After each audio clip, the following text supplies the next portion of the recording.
the first of our lectures. In fact, this first event is more of a discussion and presentation. My name is Martin Hendry, and I'm the Deputy Chair of the Institute of Physics in Scotland. And wearing that hat, I had responsibility for overseeing the Scottish programme for 2015, although I should say that really all of the work for today has been undertaken by Steve Lee and the committee that have been overseeing this launch event, which I've been enjoying enormously so far. And it's my great pleasure to welcome everyone to this first formal presentation. I'd like to ask everyone, if they could, to switch off their mobile phones if you have one. And I also would like to advise you that the lecture is going to be audio recorded, so an even more important reason to switch off your mobile phone. An edited version is going to appear on the RSC website in about 2 weeks' time. So if you hear yourself coughing on that edited version in a few weeks' time, then, well, that's the price one pays for having live performances, but I think it's still splendid to be doing that here. And a full lecture report will also be emailed to all the attendees afterwards. So it's my great pleasure to introduce the speakers, the first of whom is Professor Robert Crawford. He was born in Lanarkshire. I was born in Lanarkshire myself, I should know the difference. Robert studied and taught at Glasgow and Oxford before moving to St Andrews in 1989, where he is now the Wardlaw Professor in the School of English. He's published 6 collections of poetry and more than 24 other books. He's a Fellow of the Royal Society of Edinburgh and of the British Academy. He's given readings and lectures at Berkeley, Oxford and Yale, as well as rather more humble settings such as schools and village halls across the country. Indeed, his smallest audience to date appears to be 4 adults and a baby, so I'm very pleased to see that we have a much larger audience for Robert this evening.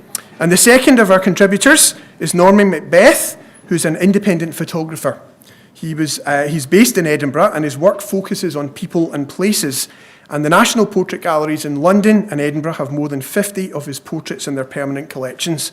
His work's been shown widely in the UK and overseas as part of exhibitions in the Leica Gallery in New York, the National Portrait Gallery in London, the Scottish National Portrait Gallery in Edinburgh, and the Royal Scottish Academy in Edinburgh, as well as the Royal Academy of Arts in London.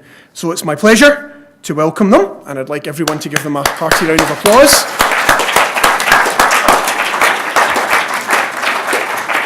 So Robert and Norman will really take it from here, and what they will explain is exactly how this presentation will unfold, and our intention is to have a Q&A session at the very end, if time permits, at which point there will be roving microphones to take questions from the floor. So thank you very much.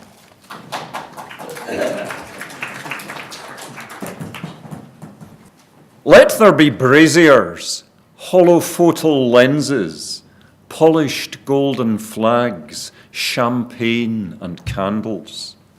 Let rays shine through the rose window of Chartres. Let there be cowslips, myriad splats of rain, trilobites, new parliaments, red neon. Let there be twin stone rings and mirror glass skyscrapers, glinting jumbos, Rannoch Lochans in which huge skies can touch down in the sun. Let there be muckle fluggas, phallic pharos, bug-eyed winking tree frogs. Let there be Grand Canyons, fireflies, tapirs, tapirs, matches, good and bad, simply to fan the flames. Let there be lasers, Fabergé crystal eggs, hens' squelchy yolks, birch bark's thin, diaphanous scratchiness. Let there be you, me, son and daughter. Let the Rhine flow through Cologne and Basel. Let there be Victoria Falls, Great Zimbabwe, hornets' wings, angels, cardboard, zinc, the electric bray. Let there be both stromatolites and cows, llamas and zebras, dromedaries, cats, bens, buns and bands. Let there be all, end all, every generation, so the whole unknown universe be recreated through retinal cone, and iris and religion. As has been said before, let there be light. I'm going to read a few poems to start with, just about light. And while I do that, I'm going to pass around something a bit like a snuff box, but it does not contain snuff. Nonetheless, if you take one of these wee business cards, I'll explain later why I'm doing this. You can clamber over the seats every so often to pass this from row to row. Another poem. What links these poems is they all have images of light of one kind or another. Poem just called Credo. As a candle flame believes in the speed of light, I believe in you. As the shoelace of glass believes in the full-grown eel, I believe in you. As Perth in Australia believes in Perth in Scotland, as an old hand's vein believes in a baby's wrist.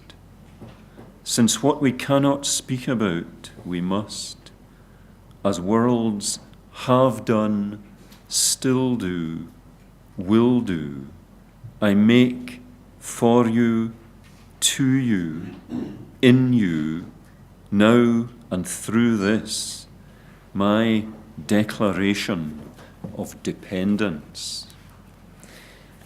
When Edinburgh's most famous scientific student came here to the Royal Society of Edinburgh, he came here and was, as he put it, awed to listen not to a scientist but to a creative writer. Now, I am not Sir Walter Scott, and you are not Charles Darwin, but nonetheless, this evening is, in a sense, a coming together of poetry and science and photography, of the arts and the sciences, which is, after all, what makes the Royal Society of Edinburgh distinctive. It is arguably its raison d'etre to bring together practitioners and scholars of the arts and the sciences in one place. When I was a graduate student, I hung out with a bunch of scientists. This is a long time ago in the 1980s. And I stole from them language, and I was particularly close to a semiconductor physicist. So I would steal her vocabulary and wrote a number of poems that came out in my first book, which was called The Scottish Assembly, which came out in 1990. This is one called Photonics. We're a new technology, a system that weds lasers. No electronics, no gobdrops of glass fibre to be teased and spun, just conjugate phasing, turning constant signals into rings of light, a borough packed with brilliant marriages.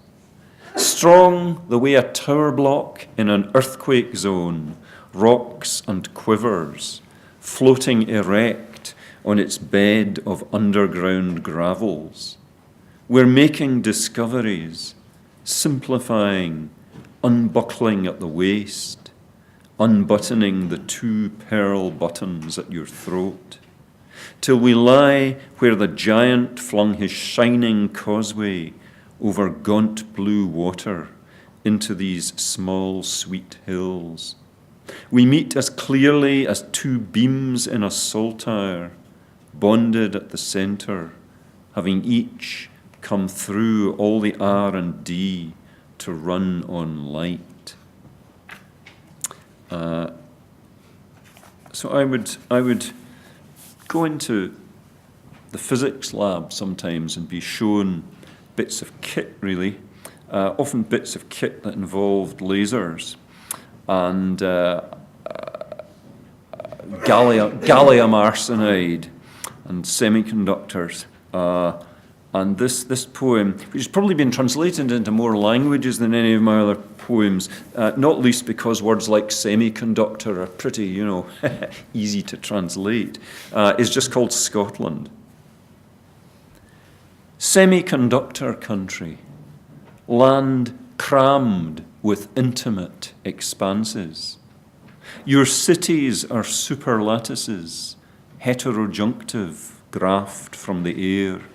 Your crop-marked farmlands are epitaxies of tweed. All-night motorways carry your signal, swept to East Kilbride or Dunfermline. A brightness of low headlands beams in the dawn to Fife's interstices, optoelectronics of hay. Micronation, so small you cannot be forgotten, Bible inscribed on a rice grain, high-tech's key locked into the earth.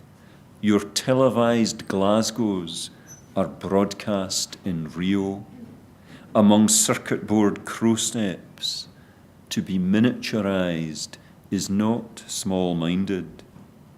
To love you needs more details than the Book of Kells, your harbours, your photography, your democratic intellect, still boundless, chip of a nation.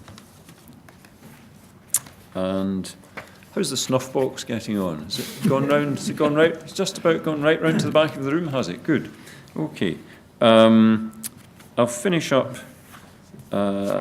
with one. Let's finish up this wee bit with actually a tiny little poem, first of all, just called St Andrews. You're about to hear in a wee while even smaller poems, so you better get used to this. If you do that, you'll miss it almost. I love how it comes right out of the blue North Sea edge, sunstruck with oyster catchers, a bullseye centred at the outer reaches, a har of kirks, 1 inch in front of beyond. And I'll finish up with a poem that ends with an image of light and flame. It's from a more recent book that just came out last year called Testament, which opens with a series of love poems. This one, which incorporates a translation or a version of a Persian medieval poem, is just called Persian. I long to catch you at Waverley Station. I see you with my eyes shut tight. As soon as I enter a crowded room, I know you are there. I steel myself against rushing to stand at your nape. From the Bustan of Sadi, I woke one night so alert I could hear a moth whisper to a candle, I am your lover, burn me, why are you crying? Till the candle replied, love is not for you, fire scares you, I have to stand erect till I melt to zero. I may scorch your wings. My own flame consumes me head to foot. If the snuff box has gone round, you'll see what I've passed round as a business card for the Digital Humanities Librarian at the University of St Andrews Library.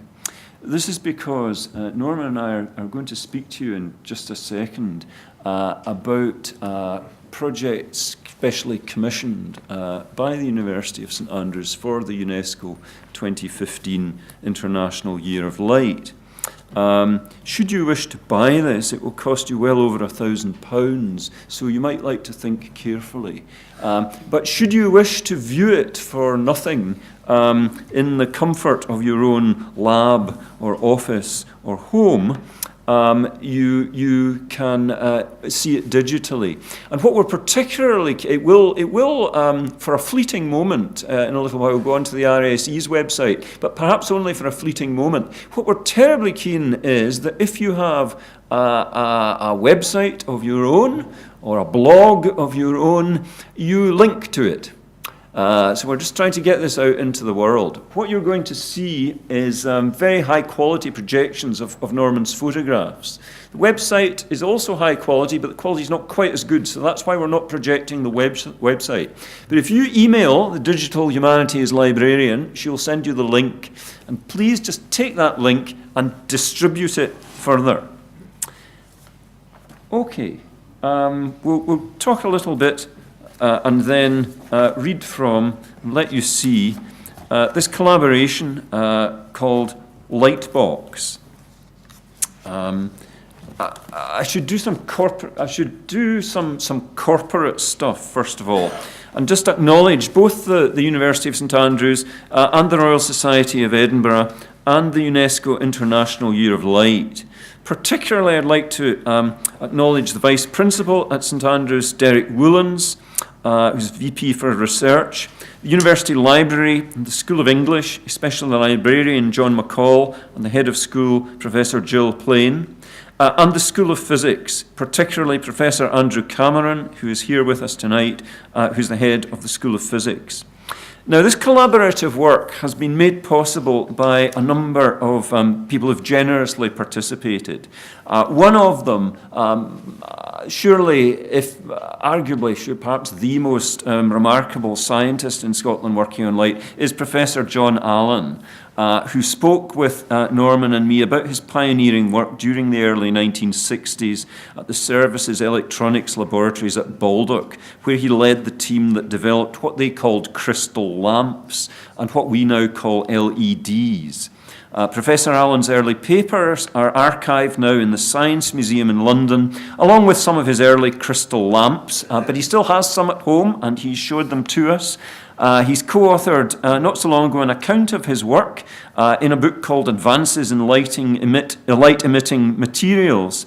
And he details there some of the moments, such as the way in 1961 he and his fellow experimental physicists decorated a Christmas tree with their crystal lamps. If you look up the story of LEDs in Wikipedia, it will tell you they were developed substantially in the States in 1962. Like many stories from this island, this story is not quite as well known as maybe it should be, the story of John Allen and his development of crystal lamps. But Lightbox celebrates too the ongoing work of Professor Ivor Samuel and his research group on organic semiconductor electronics in the School of Physics at St Andrews. And we're delighted that Professor Samuel and a number of his postdocs and students are here with us this evening. We're also delighted that they were willing to share a little bit of their work with us when Norman and I went into the laboratory. And we'd like especially to thank Ivor Samuel, Ashu Kumar Bansal, Hien Nguyen, Olena Kulik, and Stuart Thompson. Stuart Thompson in particular was responsible with Norman for making the work that's on the easel in the Fellows Room called Aton. Which uses, for the first time ever in a photographic process, a new form of synthesized coumarin, which is visible under UV light in the display on the easel.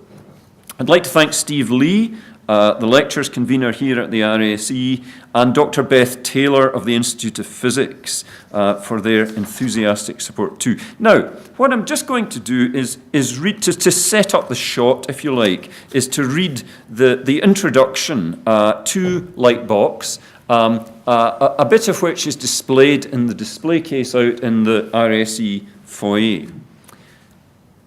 This work celebrates light. Poets have done so since at least the production of the hymn to the Aton, the ancient Egyptians' sun god, bringing together the classical Greek words for light and writing. Photography is a kind of making that depends, like much life, on light for its being. Though poetry can't operate as instantaneously as photography, perhaps the Japanese haiku form, traditionally rendered in English as a 5-syllable line, followed by a 7-syllable line, then a 5-syllable line, has a shaped brevity that comes closest to the shutter's click. So Lightbox brings together haiku and photographic images to articulate in image and form the sustaining surprise of light. Just as from its inception photography was seen as a science as well as an art, so light remains as central to physics as to artistic making. Visually, we perceive light most acutely through contrast against the darkness of night, of mortality, or of ink. Possessing immediate metaphorical power, light has to infinite subtlety, delighting the physicist, poet, and photographer alike. Lightbox is a collaboration between physicists working in optoelectronics, a poet, that's me, whose work engages with light, and a photographer, that's Norman, whose practice explores what light reveals. While Lightbox is designed to resonate universally, as I mentioned, it has a specific focus on the work of John W. Allen, who at the start of the 1960s led a team that invented the world's first practical light-emitting diodes. While working as a professor of physics at the University of St Andrews, John W. Allen has continued to innovate in this field for over half a century. It's kind of amazing for me. I sit on a university committee, and I noticed that the university had just taken out a patent on something that John Allen had developed last year, about more than 50 years after he took out his earliest patents. Lightbox, some of you will recognize this because I'm sure there are people in the audience who know John, includes a contemporary portrait photograph of Professor Allen, as well as an image of some of his LEDs. In the 1840s, St Andrews became the first town in the world to be thoroughly documented through photography. From the Middle Ages until the present, it's been a place associated with poetry. Through the work of James Gregory, inventor of the Gregorian reflecting telescope, Sir David Brewster, inventor of the kaleidoscope, and more recently, John W. Allen, Ivor Samuel, and their colleagues, St Andrews is also a place significant for the physics of light. Today, the University Library is developing the world's first dedicated collection of photopoetry. And I'm delighted that Michael Knott, who is probably the world's leading expert on photopoetry in the English-speaking world, is here in the audience. All these are reasons why, as it enters its 7th century of intellectual endeavour, the University of St Andrews has commissioned Lightbox. This box of poems and photographs is, if you like, a Diwali, a festival of light. First launched here as a contribution to the International Year of Light, it emits its own distinctive wink. It remembers 2 moments of illumination in other traditions, including over half a century ago, the remarkable work which, in communion with research from Russian, American, German, and other scientists, led in 1961 to the development by John Allen and his team of what they termed crystal lamps. So just before we see the images, and I read the haiku from Lightbox, let me read this prefatory poem, Events of 1961. Against the darkness of an English winter, the moon at apogee or perigee, bright young telephonists coming off duty as rain begins to fall, and on TV, pipe smokers arguing about the Bay of Pigs, nuclear tests, and cosmonaut Gagarin orbiting the Earth for the first time. A few on long, wet afternoons pick out the Beatles in Hamburg singing Nobody's Child, the debut of cellist Jacqueline Dupré, but not the almshouse market town of Baldock, with its drab lab swaddled in secrecy.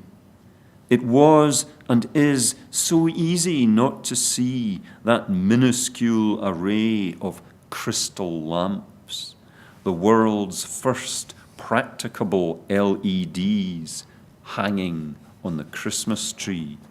Now, Norman's just going to say a little bit to you about some of the images and the making of this work, and then we'll just go through it. I think as Robert mentioned earlier, this is really a collaboration not just between a poet and a photographer, but also between scientists. And in the groundwork, the preparation for this work, we met with Professor Allen and Professor Ivor Samuel and his research team. And this really was quite an important stage, because it gave us both the feel of how this would take shape.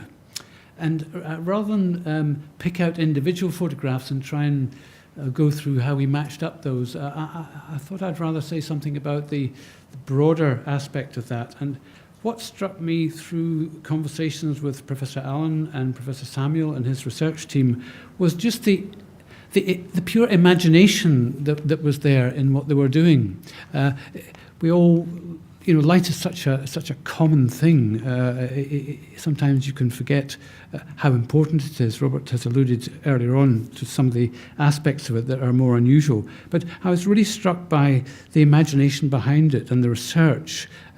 Some people were looking at light in terms of diagnostic techniques for types of skin cancer.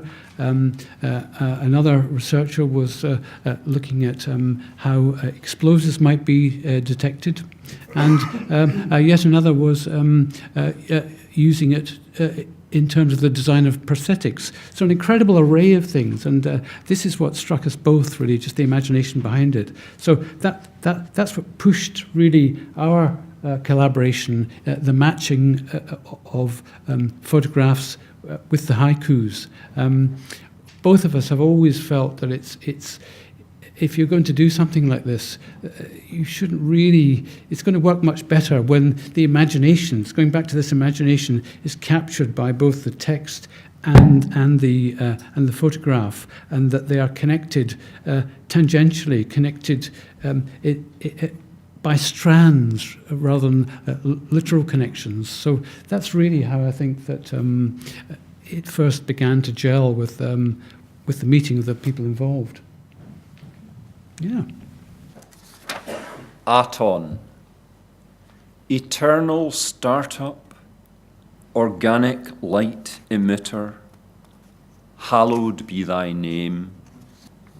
Inventor, you have made light work nimbly, and so in old age you are still a source. Impact, stunned, we deal with how everything reaches us at the speed of light. Movie, stars.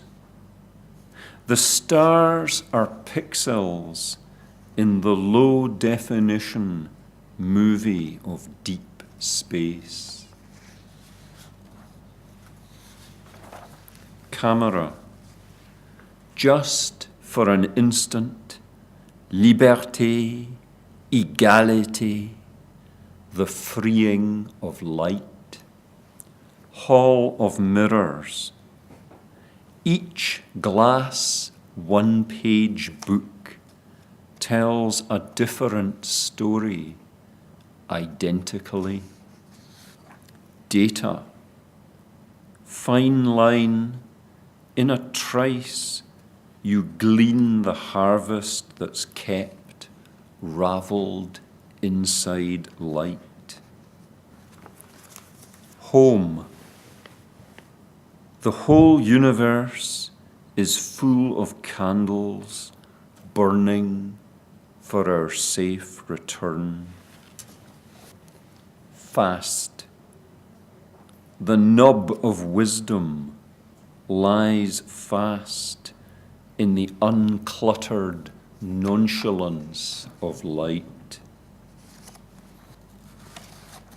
Lux aeterna, the clear, round clock face, amputated of its hands, will last forever.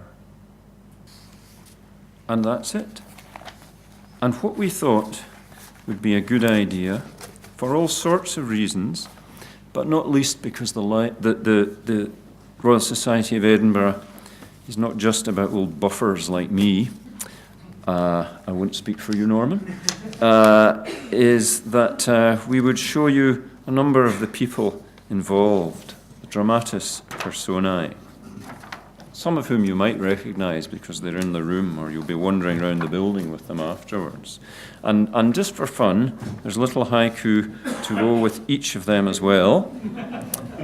First one is Ivor Samuel, who studied at Cambridge and has worked in Paris, Cambridge and Durham before moving to St Andrews in 2000, where he's Director of Research now in the School of Physics and heads the Organic Semiconductor Electronics Research Group. Science. So often it is counterintuitive, like the F in Ivor.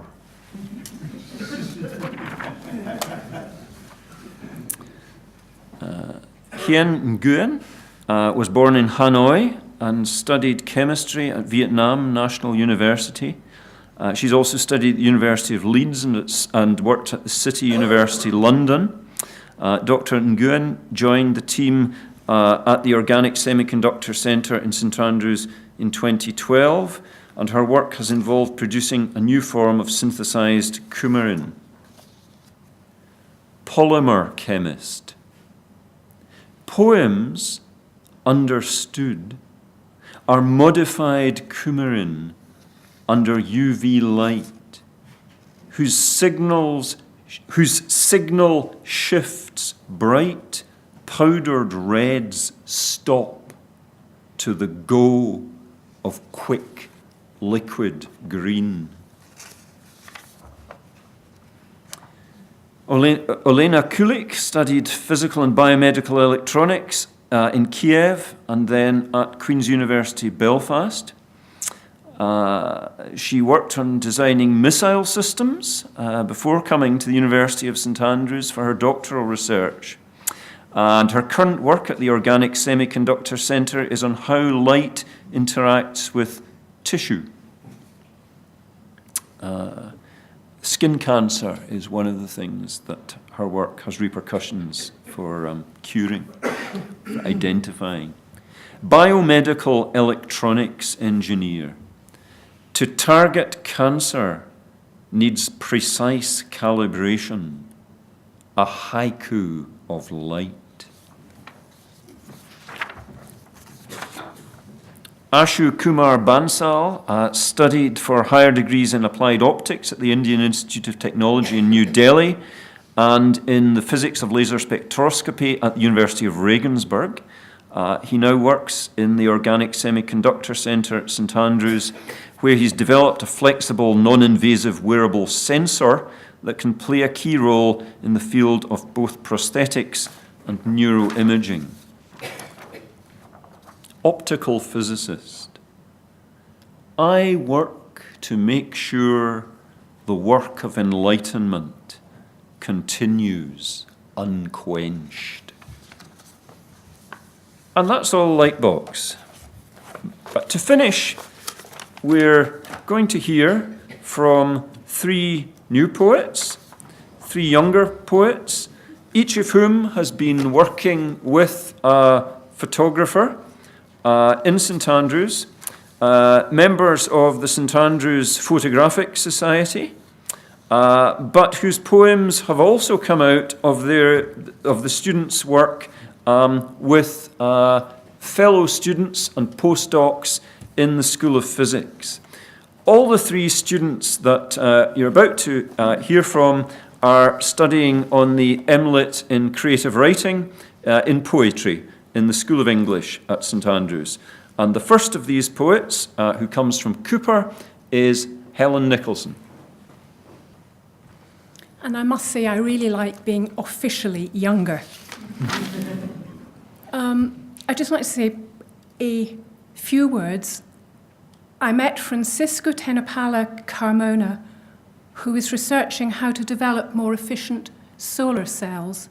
He gave this non-scientist an impressively lucid account of his work, his method, and the basic principles involved, and a strong sense of his sheer joy in his work.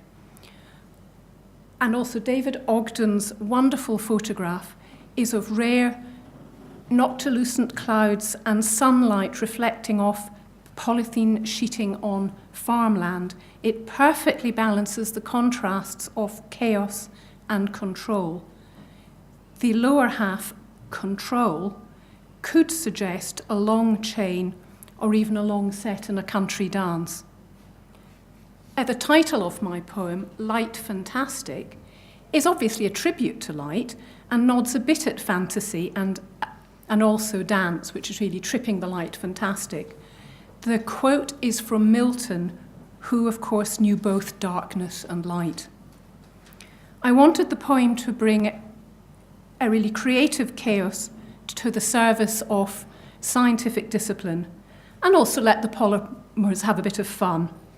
If you don't know the Scots word really burl, it usually means to spin around. Francisco's from Mexico, so you can spot elements from Central and South America. And the Orcadian strip, the willow, is the one where the dancers line up in one long chain. For all these reasons, the poem is written in couplets, and the locations are the Forth Rail Bridge and the lab. I'd like to dedicate this to Francisco and to his colleagues. Light fantastic. High above the Forth I am burling on girders, round and around my red iron horizon. The twin Queen's ferries blur as I whirl. I choose my own beat, risky as I please. In your meticulous, dustless lab, your optics trick and track a marker for your polymer's perpetual wriggle in the dark. You watch shadows twist and fade as they pass their sparks along the chain for capture. So that we may casually flick the light switch, you must guide your electrons' optical excitement. Allow me to be their dancing master. My band is foursquare reliable. You can rerun the results. I can teach them rumba, conga, sopeto, fandango, bolero, el yorebi tapatillo, this joint will jump. Or take your partners for an Arcadian strip the willow. Born of the northern lights, the merry dancers pull together. Dazzled polymers burl in a chain perpetual. Their tiny hands clap as they gain their second wind.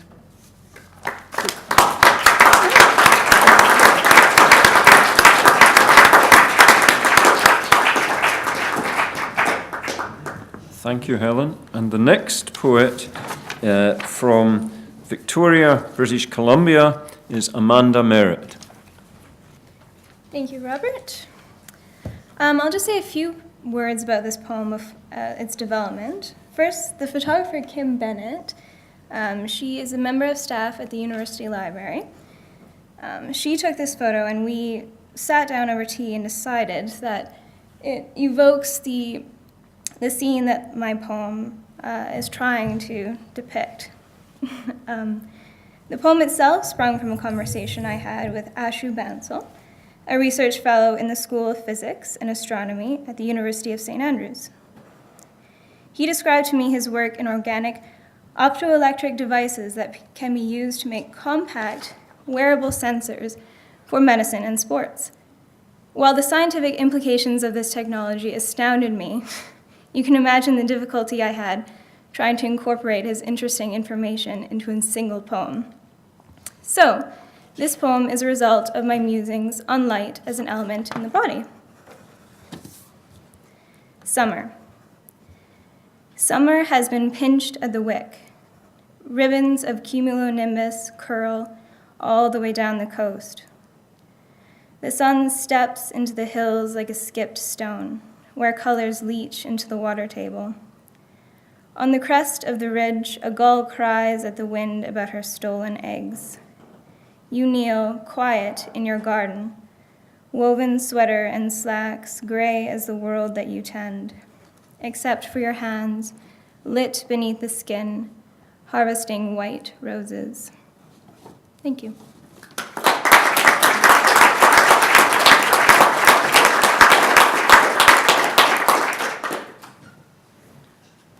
And the last poet this evening from London is Tristram Fane Saunders. Hello.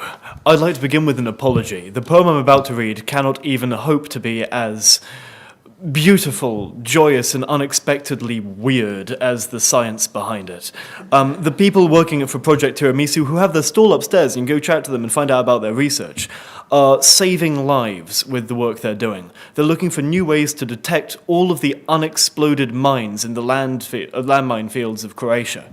And one of the means they use to detect them is using what they call flying biosensors. This is a flying biosensor. What happens is, as the landmines begin to rust and leak, they go off chemicals which are absorbed into the plants, absorbed into the pollen of the flowers, which have a positive electromagnetic charge. The bees, because of all the static they build up from flying back and forth, have a negative electromagnetic charge. These bees have been trained to smell TNT. The bees fly to pick up the TNT-full pollen. Because of the electromagnetism, it gets stuck to their fur, and these nitroaromatic vapors are then collected from the beehive and tested by scientists working in St. Andrews, who have a light-emitting film. This film, made of plastic, they call a plastic nose. It can smell the TNT in the same way as bees do and give them a good indication of how many and if there are any landmines in the area where that honey was made. So, trying to boil all of this down into a poem was not easy. And I made Paulina Morawska a promise, the scientist from Project Tiramisu who I talked to, that I would try and make it about the electromagnetism and the light-emitting film. It was very important to get the light-emitting film in there and the plastic polymers, and she said, please promise me you won't just write something about a bee. So this is with apologies to Paulina Morawska. Just so you know, I hope I'm not running out of time. 2 really quick things. Film is something that captures something. You stick something on some film and it stays stuck. So I was trying to capture that, and because of the idea of film, a lot of this is in the kind of jargon of the Hollywood film industry. And the other thing, the title of the poem, Sweetness and Light, is today a little bit of a cliche, but it was first used by Jonathan Swift in The Battle of the Books, when he was talking about 2 different ways of leading your life. You can be like the spider, and only be obsessed with what's already within you and draw out all your nastiness and bitterness from within. Or you can be like the bee, and take out the sweetest and most beautiful aspects from every field of research available to mankind. And I think that's what the people of Project Tiramisu are doing. They're drawing on biology and physics and mathematics and chemistry to make something so pure and beautiful and fun. So this poem is called Sweetness and Light. He's a natural. It's in his fur. Dynamic, magnetic, a real team player finally enjoying his close-up. Confident, casual, relaxed, the bee swerves, and 54 eyes widen. 27 white coats lean in towards the screen. The project holds its breath. They've trained this kid for weeks. His agent is overwhelmed with pride. This bee is dynamite. Cut to a cold, metallic sky. Scotland, Fife, where a film you'll never see catches the light, lingering over a still life, honey, flowers, a hint of nitroaromatic breath. Below the rusting fields, death. Above them, an insect, drawn to an odor, drawn to a charge, the buried sense of something tarnishing the earth. Our bee smells a rhythm, feels a bright pulse, hears a bitter taste, and swerves. Thank you.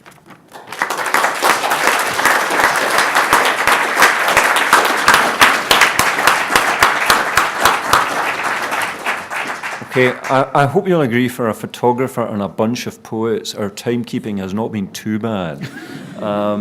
Do we have time for, say, 3 questions? If the poets want to come up and sit here, then we may take 3 questions. I'm aware that we're on the clock. Sure. We may be on the clock, but in that wonderful phrase we heard from Robert, uncluttered nonchalance, I shall attempt to enact that as we keep more or less on schedule, but we have time, as Robert says, for a few questions. So who would like to ask a question? There are roving microphones available. If you would like to equip yourself with one. Well, what was the worst moment in poetry readings? Usually you have planted a question at the back of the room, but you've just not been organised enough to do that. Well, needless to say, I do have one, as any chairman must have. I was just curious to know how you selected the final photographs that you showed. Was that just a selection of those that feature in the total exhibition, or were there many hours of pain and head scratching trying to decide exactly which ones to include, which ones not to? Well, I have to say it was very difficult. Yeah. I would say that, wouldn't I? But my work, particularly a black and white photographer, is all about light. So a huge number of my photographs are about that. And I spent a long time going through a lot of my archives. A project like this needs a seed from which things can grow. It needs to somehow get started. So my initial idea was to go through my archives, find things that I thought would be possibilities. Robert knows my work, I know his work, so there's a good sense of a match there. And I then showed Robert quite a selection of the pictures, and then with the knowledge of our discussions with the scientists and the discussions we'd had about where it might go and knowledge of the poems, we were able to then, I suppose, select a second division set from which we could build, and I would then take some other photographs that were more focused on the work that we were doing. So it's a combination of bringing in the research work that we'd done at the beginning, my archives, and new photographs based on what we talked about. Thank you very much. Any questions from the floor? Okay, at the back there. Microphone coming. I'm a little shy because I can't remember your name, the young lady, the middle poet. I wanted to ask about your selection of a photograph, whether you felt it was meant to be of a particular place with particular flowers, or whether you were really thinking of the last line about the white, was it the white roses, you said, but they weren't actually roses in the picture. Very astute observation. No, they weren't. They didn't match. The flowers didn't match. But the quality of the light, I was hoping for the scene in the poem to kind of evoke that sense of kind of like a dim, near the end of summer kind of light. So out of Kim Bennett's photographs, that seemed to work the best. But they were white, so. Perfect. Any more questions? Question at the back. Hi there, thanks for all that wonderful poetry. I'm really interested to find out, what was it like for you to work with scientists? How did it happen, and how did it pan out? And you obviously gained a lot from the experience. What did the scientists gain from the experience as well? Do they gain anything?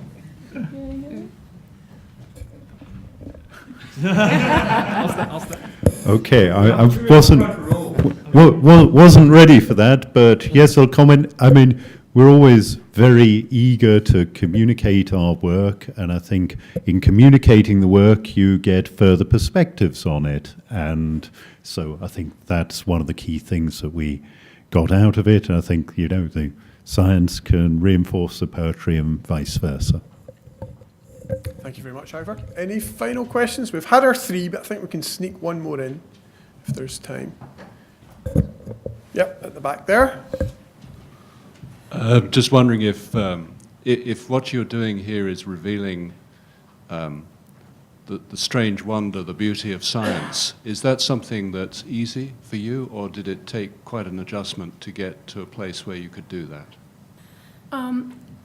In my case, the willingness to do that was absolutely immediate. I mean, I didn't need to be persuaded of it, but I needed to try and find the language. But my scientists gave such a strong feeling of that, matched with very accessible precision in his language, which I thought was great. And I've got to say, as a deeply unimaginative person who gets maybe one idea every 3 months, to suddenly be handed like 15 brilliant concepts on a plate was fantastic. So I ended up, because all of the work that the Project Tiramisu people are doing spans off in so many different directions, I got sort of 4.5 poems out of it, and the one that you heard today was by far the least bad. So, so yeah, no difficulty, it was fun. Okay, splendid. Well, we should say also how wonderfully adaptable the photographers were who are not here. This is a photograph by Jerry Priest. Can I apologise quickly? And I know that Tristram initially Jerry sent a completely different photograph, and after a bit of time Tristram said, "You don't have any of these, do you?" and almost immediately, you know, this comes back. So I think as these relationships develop, both between the scientists and the poets, and between the photographers and the poets, there's a kind of almost improvisatory aspect to it, and people just become a little bit more fluent in improvising with one another. Yeah, we were sort of paired to scientists who we're paired to photographers who Robert thought would really complement the writing we'd made. And Jerry has taken some of the most beautiful photos of the Aurora Borealis that I've ever seen. And the reason I was paired to him is a much worse poem about the Aurora Borealis was what he thought his photo would be accompanying. And I said, "Do you have any of these?" And fortunately he did. Well, let's hope that some new alliances and new collaborations between poets and scientists and photographers can be forged in the back of this wonderful exhibition. And all of those who are here in front, I'm sure, will be around for a little bit longer if people would like to chat to them informally. But the main formal pressing business is that in just about 12 minutes' time, we have our next lecture. So if you have a ticket for Malcolm Longyear's lecture at 6:55, then by all means stay put.